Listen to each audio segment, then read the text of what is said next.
তারাবির দোয়া তৈরি করলাম, সুবহানাল মুলকুল মালাকুতুল কুদরাতুল হাইবাতে ইয়া মুজিরু ইয়া মুজিরু ইয়া মুজিরু বলে শেষ করে দিলাম। এটা নাকি তারাবির দোয়া। কিয়ামত পর্যন্ত চ্যালেঞ্জ থাকলো, সারা পৃথিবীর আলেমের কাছে চ্যালেঞ্জ থাকলো, তারাবির সময় এই দোয়া পড়তে হবে। আল্লাহর নবী কোথাও জাল হাদিস বলে গেছেন, এরকম করে রেকর্ড পাওয়া যায় না। কেন তৈরি হলো এটা? ইফতারের সময় দোয়া তৈরি করেছে, আল্লাহুম্মা সুমতু লাকা ওয়া তাওয়াক্কালতু আলা রিজকিকা ওয়া আফতারতুকা বিরহমাতিকা ইয়া আরহামার রাহিমিন। সবাই পড়ে, টিভিতে পড়ে, রেডিওতে পড়ে, পত্রিকায় দেয়, পেপারে দেয়, ক্যালেন্ডারে দেয়, মুখে মুখে মুরব্বীরা বলে, কিন্তু ইফতারের সময় এই দোয়া পড়তে হবে। পৃথিবীর কোন হাদিস গ্রন্থে বর্ণিত হয়েছে? একেবারে গাজা করে মানুষকে শুধু এমনিতে শিক্ষা দিচ্ছে না। হ্যাঁ, আল্লাহর নবী পড়েছেন বিসমিল্লাহ, বিসমিল্লাহ পড়বো। আল্লাহ বলে আকাসুম তোলার ইসকে আফতার, তো হাদিসটা জয়ীফ, আমরা জয়ীফ হাদিস মানি না। বিসমিল্লাহ বলে ইফতার করবো সহিহ, তবে ইফতারি পরে পড়বো। যাহাবাস জামাও আফতালাতুল রুকু সাবাতাল আজরু ইনশাআল্লাহ। কোন আপত্তি আছে? হাদিস সহিহ মেনে নিব, হাদিস সহিহ না হলে মানবো না, জয়ীফ হলে মানবো না, জাল হলে মানবো না। কত জাল হাদিস চালু আছে সমাজের বুকে, সবই বেদাত আকারে চালু আছে। আপনাদেরকে দলিল ভিত্তিক আমল করার জন্য অনুরোধ করছি। যদি আজকে বেশি বাগাড়ম্বরী করেন, আজকে যদি ভুলের উপরে টিকে থাকেন, সবচেয়ে বাংলাদেশের বড় সমস্যা হলো মৌলবী আর মুরব্বী। এই দুই শ্রেণীর মানুষ ভুল সংশোধন করতে চায় না, এতই আঁকড়ে ধরে থাকে।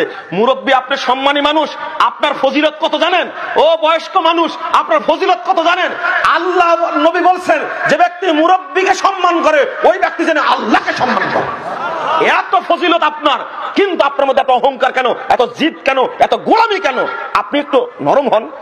আপনার যদি বয়স 120 বছর হয়, যদি জানতে পারেন ওই সময় তাসবিহ দানা দিয়ে তাসবিহ গণনা করা বেদাত, হাতের আঙ্গুলে তাসবিহ গণনা করতে হবে। যদি ভুলও হয়, হাতের আঙ্গুলে তাসবিহ গণনা করবেন। এই হাতের আঙ্গুলের গিরাগুলো কাল কিয়ামতের মাঠে আল্লাহর সঙ্গে কথা বলে আপনার পক্ষে সাক্ষী দিবে।